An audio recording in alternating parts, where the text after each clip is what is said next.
तर दिल्ली स्फोट केंद्र सरकारचं अपयश आहे। केंद्र सरकारने स्फोटाची जबाबदारी स्वीकारावी अशी मागणी काँग्रेस नेते नाना पटोलेंनी केली। तर अशा घटनेचं राजकारण करू नये असं उत्तर मंत्री चंद्रशेखर बावनकुळेंनी नाना पटोलेंना दिलेलं आहे।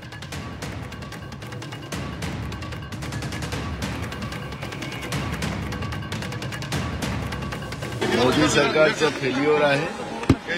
भाजपने ज्या पद्धतीनं 56 इंचीचा सीना दाखवून आणि या देशाची सुरक्षा आम्हीच करू शकतो अशा पद्धतीचं खोटं आश्वासन देऊन या देशाच्या लोकांना बुद्धू बनवलं आणि त्या भरोशावर सत्ता घेतली। मग आता काश्मीर असुरक्षित आहे, दिल्ली असुरक्षित आहे, तर आता कुठं गेले 56 इंचीचा सीना?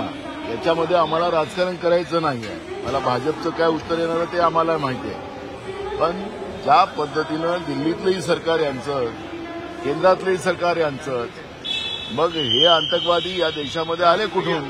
हे सगळे प्रश्न या निमित्तानं निर्माण झालेले आहेत। नाना पटोलेंनी समजून घेतलं पाहिजे 3000 किलोच्या वर RDX किती मोठं त्या ठिकाणी षडयंत्र होतं आणि हे षडयंत्र पकडण्यात आलं आणि त्यातून हे घटना घडली आहे। घटना दुर्दैवी आहे। जे मृत्यू झाले आहेत त्याबद्दल प्रचंड वेदना आम्हाला आहे। आमचे प्रधानमंत्री मोदीजी, आमचे देशाचे गृहमंत्री अमित भाई या ठिकाणी कालपासून या संपूर्ण घटनेला ज्या पद्धतीने मॉनिटर करतायत आपण बघितलं आहे। नाना पटोलेजींनी या घटनेचं राजकारण करू नये।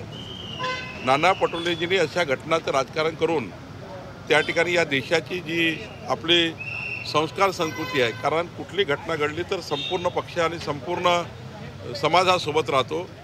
या घटनेचं राजकारण होऊ नये। या घटनेमध्ये आपली सर्वांची जबाबदारी आहे की देशावर हल्ला जो होतो किंवा अशा आतंकवादी हल्ले होतात किंवा दहशतवादी हल्ले होतात त्यावर त्यांना ठेचून काढलं पाहिजे। सर्व पक्षाने एकत्र येऊन या ठिकाणी ठेचून काढण्याची भूमिका ठेवली पाहिजे।